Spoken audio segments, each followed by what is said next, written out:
siya. Ayan po, gagawa po tayo ngayon ng cheesecake. 1/2 cup sugar.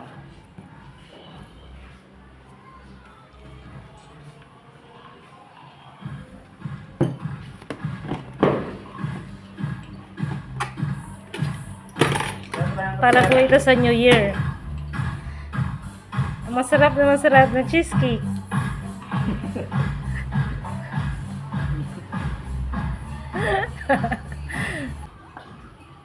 Yung sabi nga, 1/2 cup sugar. 1/2 cup sugar.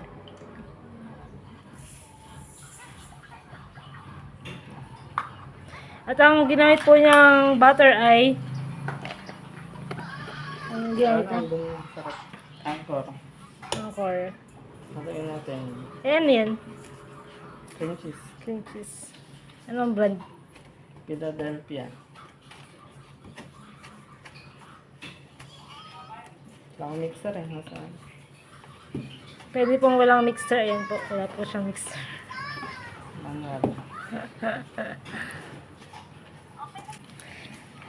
Halo-haluin lang. Ayan lang po ay haluin siya. Dapat po ipapalusaw muna to siya. Hindi siya dapat maging ano yung butter. Ay, cream cheese pala. Dapat room temperature ang cream cheese. Room Parang temperature. daling haluin. Lambot na.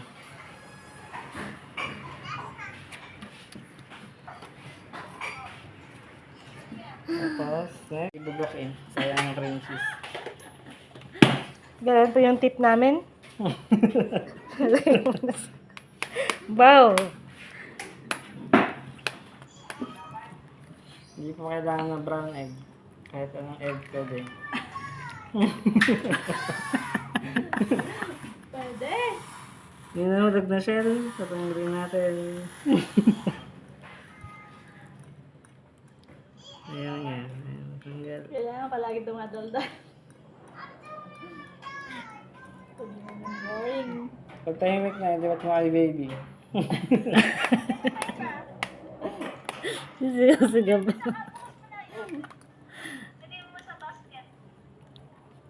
Two eggs lang. Eggs lang. Eggs lang. Ilang grams yung ano? Sabi sa YouTube, 2 eggs lang. Cream cheese.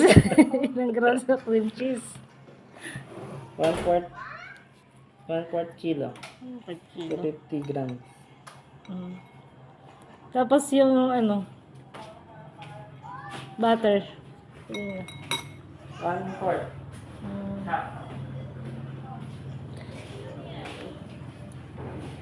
Ayan, nagaling natin. Ang pagkalagay natin ng itlog ay isa-isa lang. Wala kang nag-vlog sa vlog natin.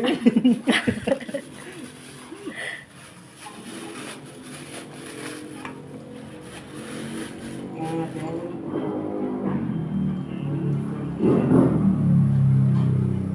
Tingnan natin ba? Nakita natin nag-mix na. Wala na itlog. Pwede natin ilagay yung isa pang itlog. Tip number 2. Dami kayo. Lami kaayo.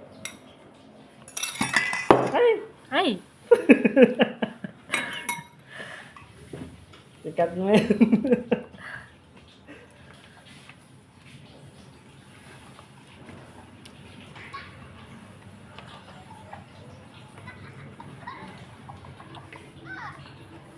Walang mixer. Mano-mano ang pag-mix. Yan, nakikita niyo pa na nag-dissolve ng itlog.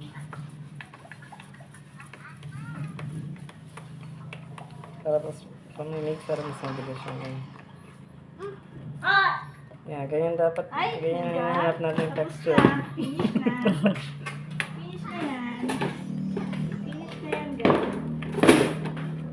Yan, nakikita niya, medyo para na siyang paste.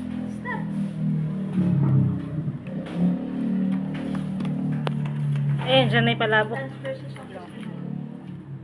Cream. Ayan, Nestle cream. Tignan niya, may cream. Nestle cream. Yan po yung gamit natin.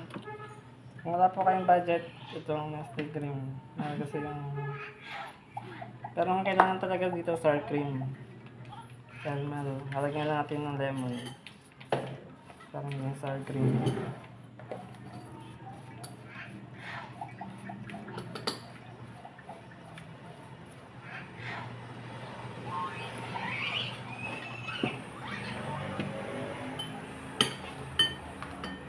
Ano budget mo dyan? Parang nasa lang po. 500. Pero pwede ka nagawa ng dalawa dito.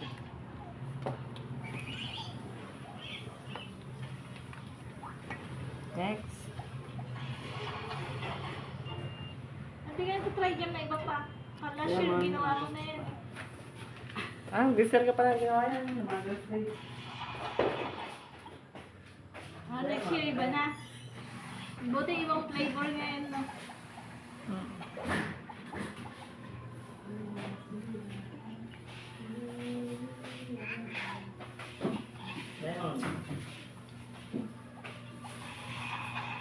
Lemon po yan. Ayan. Lagyan natin yung buto.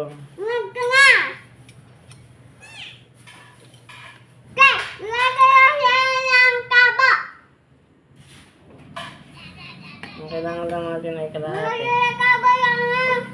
Kalahati lang na lemon.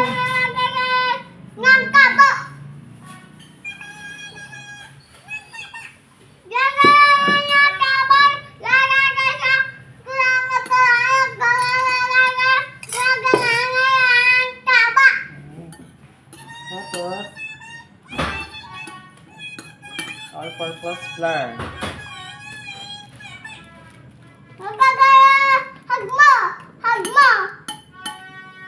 Ayan, nakita ko sa yan, medyo thick. Thick na.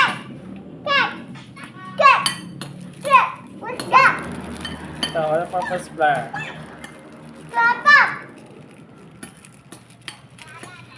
Sponsored by Lazaro. Sorry. May advertise na pa.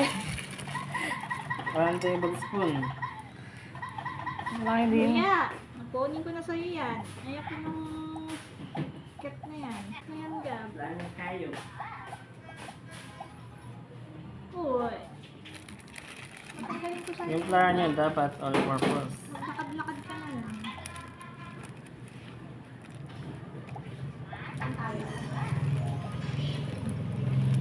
Ayan, okay ito. Ayan. Kasi wala yung Kuya, flour.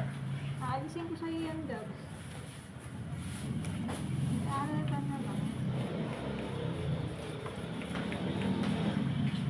Pwede nyo rin inobake to, kaso mag-add kayo ng gelatin. No, bake. Oo, para tumayo. Hindi maging liquid. Gelatin. Hmm. Anong gagawin dyan? Steam? Ito ba? Pero ayoko yan kasi itlog eh yan. Hindi na iluluto. Hindi. Wala. And a pinch of vanilla.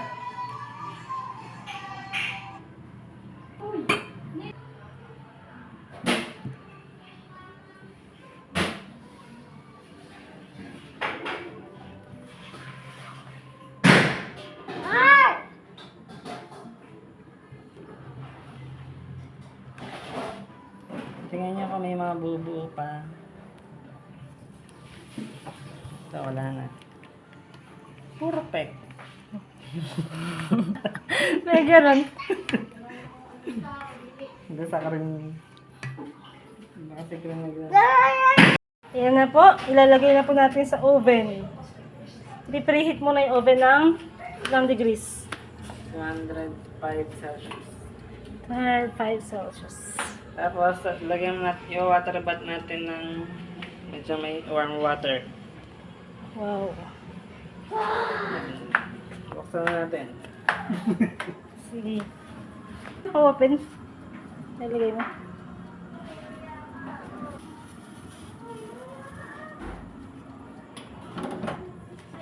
And ilang minutes? Sa 205 Celsius. i-bake natin siya ng 10 minutes. Tapos bababaan natin mamaya na 170 in 40 minutes. After ng 10 minutes. After ng 10 minutes ng 205 Celsius. Bababa natin sa 170 tapos 40 minutes. And after 20 minutes, Pipinapluya cheesecake natin yan. Finish product.